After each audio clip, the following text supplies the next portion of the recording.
El asambleísta Rolando Panchana del Movimiento País ya se encuentra en nuestros estudios. A propósito de lo que ha sido este debate asambleísta, ¿cuál es su lectura de lo ocurrido durante la sesión de ayer? Buenos días. Buenos días.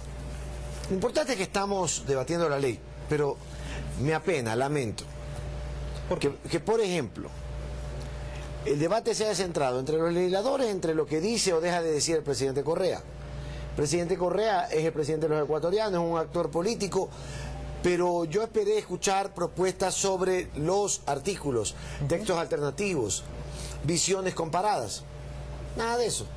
La misma superficialidad de siempre, salvo contadísimas excepciones. Y entre las comisiones generales, qué lástima, y lo digo sinceramente, qué lástima que los gremios periodísticos hayan perdido la oportunidad histórica en el Pleno de la Asamblea en Comisión General de abordar, por ejemplo, el tema de la profesionalización desde el punto de vista del gremio. Muy poco se habló del tema, asambleísta. No se habló nada. No se habló nada, no dijeron nada del tema. A mí me parece eso terrible, porque tanto escucho yo durante 15, 16, 17 años los problemas del oficio, las penurias de la profesión, las dificultades que en el ejercicio de la misma, y resulta que el rato que tienen frente a sí, en segundo debate, el texto de una propuesta que aborda el tema, resulta que guardan silencio y se dedican a declaraciones líricas, a discursos pomposos, ¿no?, a conceptos bonitos y no abordar los problemas de su gremio. Me parece increíble. Lo mismo para los artistas. Cuando en la ley... A eso iba. En la ley hay por primera vez reivindicaciones históricas de los artistas nacionales. Un solo artista no ha pedido hasta ahora Comisión General. Y solo un radiodifusor fue el único que se acordó del tema, asambleísta. Sí, así es. Ahora, pero se acordó sí, sabemos de dónde venía, para criticar el proyecto de ley.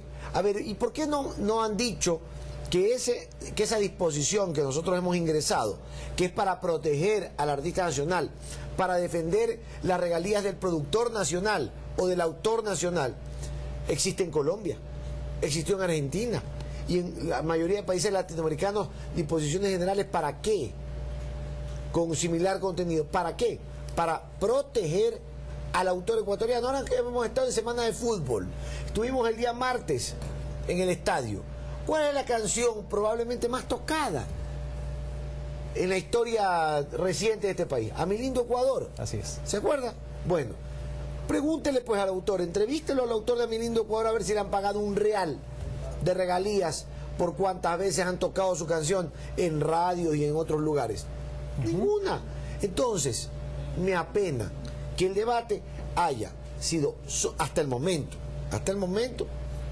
en líneas generales, superficial y centrado en temas que no se refieren a los artículos de la ley. Ahora, debíamos haber esperado, digo, a muchas personas o muchos comunicadores que el día de ayer o la sesión de ayer por lo menos sea un desfile muy amplio, largo, de diversos sectores. Me llamó la atención que tan solo 8 personas solicitaron ser recibidas en esta comisión general. En cuanto tiene que ver al contenido ya de las propuestas, de las diversas propuestas que usted ya comenzó a delinear, asambleísta, durante el mediodía y ya la tarde y noche, ¿cómo mira usted el desarrollo de lo que se trató en la Asamblea Nacional y fundamentalmente lo que viene de aquí en adelante? Vea, aquí claramente diferenciados dos estilos de debatir. El un estilo, el de la oposición, con videos editados, con prejuicios, con epítetos, con pronósticos de desastre, con caras largas, y de la otra orilla la gente del país que se dedicó a examinar el texto de la propuesta y a sugerir textos alternativos, cómo deberían pulirse mejor las redacciones de ciertas disposiciones legales, aumentar disposiciones o modificarlas. Es decir, mientras de un lado hay lo de siempre, palabras, discursos, proclamas, consignas y prejuicios, del otro lado nos hemos dedicado a aportes técnicos, jurídicos, que es lo que le corresponde a los asambleístas. Yo le pido al resto de asambleístas que no desaprovechemos la oportunidad, porque todavía hay como 40 inscritos, que no desaprovechemos la oportunidad para, desde la orilla en que nos encontremos, aportar al debate, como ya lo han hecho, por ejemplo, la oposición, y tengo que reconocerlo, en la ley del control y regulación del poder del mercado. Allí el debate fue memorable, porque en realidad nos dedicamos a aportes fundamentales. ¿Qué futuro le augura al proyecto de ley de comunicación antes de abordar otro tema, asambleísta? Bueno, yo creo que si se enriquece la discusión, vamos a tener la posibilidad de una ley excelente, una ley muy buena para el país, que es lo que estamos buscando todos, y cumplir el mandato popular tal y cual fue ordenado en las urnas el 7 de mayo, que frente a eso estamos. Y ahí dice sin dilaciones, por eso es que yo he manifestado en múltiples ocasiones, el archivo no es una opción para la ley de comunicación.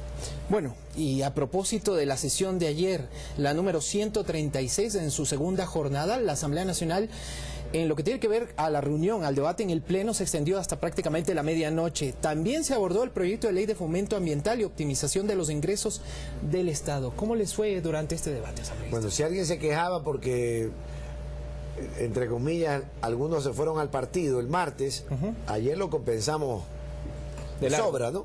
Porque estuvimos hasta las 11:50 de la noche. 11:50 de la noche. Ahora, el presidente dio paso al debate. Y yo creo que está bien que lo haya hecho. Primero, para dejar de lado todos aquellos vaticinios absurdos de que no se quería topar el tema y que lo de la ley de comunicación, el debate me refiero, era una maniobra para que la reforma tributaria pase por el Ministerio de Ley. Y segundo, para que se escuche en la Asamblea claramente lo que hemos sostenido, que no hay vía legal para que el Pleno resuelva nada respecto a un proyecto que solo puede ser conocido en el Pleno por la vía del informe de la comisión respectiva, que no lo redactó, que no lo aprobó, por obra y gracia de ciertos asambleístas que, estando presentes, no dieron quórum. Y esa es la verdad. Ahora, se propusieron algunas salidas al tema, pero todas se estrellan porque el artículo 140 de la Constitución es clarísimo. Dice: el trámite para la presentación, discusión y aprobación de los proyectos de urgencia económica será el ordinario, excepto en cuanto a los plazos anteriormente establecidos. Es decir, ¿cuál es el trámite ordinario? El que dispone el artículo 137 de la Constitución. Y el artículo 137 de la Constitución dice claramente que el trámite incluye 2 debates y que para los debates debe haber el informe de la comisión respectiva. Entonces, no hay salida. ¿Cuál es la única salida que tiene la Asamblea Nacional en este tema?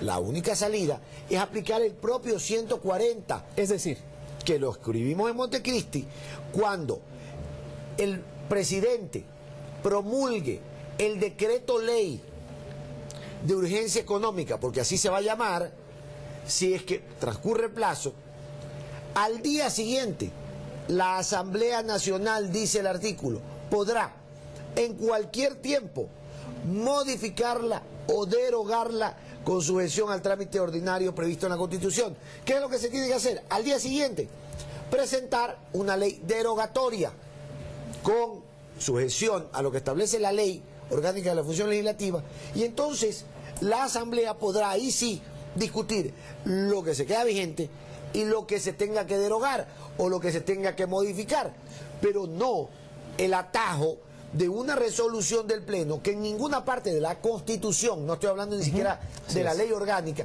que en ninguna parte de la Constitución está previsto. Por lo tanto, sería gravísimo, y con esto termino para que la gente, perdón extenderme, pero para que la gente tenga claro qué es lo que puede entienda, sobre todo, pasar. Si la Asamblea, vía Pleno, sin informe, se pronuncia, violaría el trámite, con lo cual el presidente de la República podría aplicar el artículo 438, ¿Qué dice? numeral tercero de la Constitución, que dice lo siguiente, el 438, dice que la Corte Constitucional emitirá dictamen previo y vinculante de constitucionalidad en los siguientes casos, además de los previstos en la ley. Número 3, objeciones de inconstitucionalidad presentadas por la presidenta o presidente de la República en el proceso de formación de las leyes. Aquí habría una objeción de inconstitucionalidad en la formación de esta ley. ¿Por qué? Porque si la Asamblea, vía pleno, sin informe de comisión, decide, por ejemplo, archivarla, entonces violaría la Constitución. Y mire qué grave qué complejo sería que la Asamblea Nacional, por una resolución de la Corte, sea señalada como irrespetuosa, violatoria de la Constitución. En lo institucional, eso sería lo peor que nos puede pasar. Que no hayamos discutido el proyecto, no es bueno para la Asamblea. Lo acepto.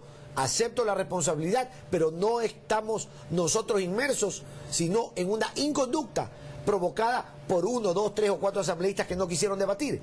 Pero que violemos la Constitución. Así es. Por Dios, allí el remedio es muchísimo peor que la enfermedad. Sin duda. Ha sido el asambleísta Rolando Panchana quien nos ha advertido ahorita fundamentalmente sobre el proyecto de ley de fomento ambiental y optimización de los ingresos del Estado, para que se entienda de otra manera la reforma tributaria que se debate en la Asamblea Nacional. Muchísimas gracias por haber estado con nosotros.